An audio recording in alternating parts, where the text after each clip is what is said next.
help me out here. So I know if I am in my socks and I'm 5 years old and I'm Yep. like running around the my carpeted living room, Yeah. I'm gonna generate static electricity. How Yeah.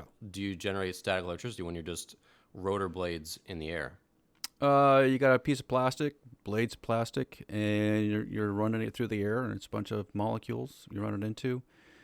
You tend to see more on it. I'll give you the airplane example because I think it also applies here, which is we call it precipitation static a lot of times on aircraft. When aircraft gets charged, aircraft don't get charged all that much in clear air, and wind turbine blades also won't.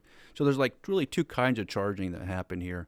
One is you're running into ice, frozen water. So there's a Okay. friction there. So as a blade hits these little ice particles, helicopter blade, airplane, wind turbine blade, it knocks off electrons, and then those electrons basically transfer from And ice these are molecules how to the big? blade. Where are these particles and how big are they? They're in a cloud. It tend to be small, yeah, in clouds, right? So it's not like hail in a sense, like as we said on, it's in clouds. So if there's any clouds around the wind turbines, and a lot of these wind turbines are up at elevation, and they are in clouds, and there's if any of that precipitation is freezing or close to freezing, it can transfer charge from the water molecules over to the blade.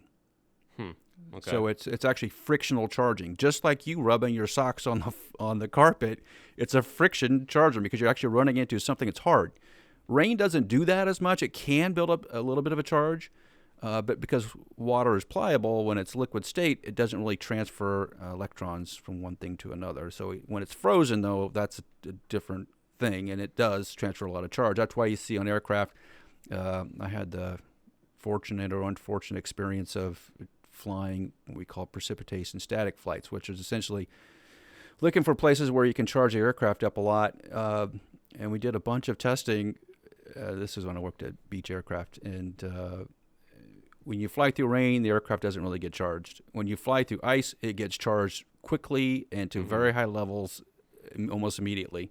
So the same thing is this on wind turbines. And I know around us in Western Massachusetts, wind turbines tend to be at the top of mountain peaks. There's a lot of times like today where it was snowing out. When the blades are impacting snow, they're totally getting charged up a lot. Anytime you're flying through snow crystals, obviously it's another form of ice crystals. You're going to build up charge on that blade. It's going to be a lot of charge, so you got to be really careful when you're around those things. And the second way you build up charge on a blade is just because of the thunderstorm around. So there's a strong electric field from the charge in the cloud, and so the blade gets polarized and a bunch of charge on it.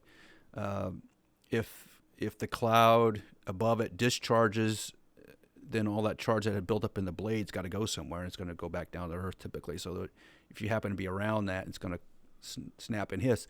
And if you look at the applied philosophy, it has a couple of pretty decent YouTube videos. They explain that process like, hey, when it's cloudy outside, there's a lot of static electricity in the air. You're getting upsets on your monitoring system, and it's costing you thousands of dollars a year to go out there and reset all those things because the blade stops turning and you're not creating power. Yeah. That's exactly right. That's exactly right. Yep.